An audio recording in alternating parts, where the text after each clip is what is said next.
If you're messing with your air conditioning system, knowing where the low pressure switch is mounted is clutch for keeping things cool and avoiding headaches.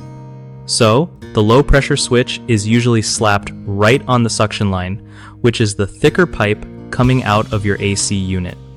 This switch keeps an eye on the pressure in that line to make sure it doesn't drop too low, because if it does, your compressor could get wrecked.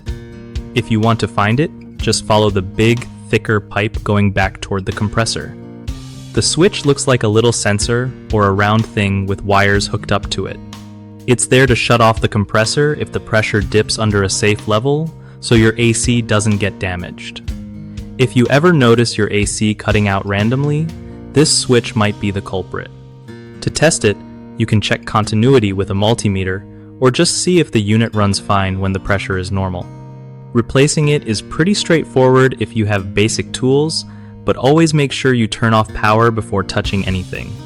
One of the biggest mistakes people make with the low pressure switch is ignoring signs of low refrigerant, which throws off its readings and can cause your compressor to stop working unexpectedly. Fix: check refrigerant levels regularly and call a pro if you're low. Another issue is installing the switch on the wrong line or location, which messes with its function and safety features. Always mount it on the suction line, the thicker one. Last, improper wiring or loose connections can cause intermittent AC shutdowns.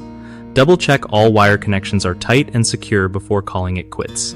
BigHomeProjects.com helps homeowners find trusted local contractors who really know their stuff and won't leave you hanging. At the same time, it gives contractors a solid way to get work from people who need reliable pros for their home improvements.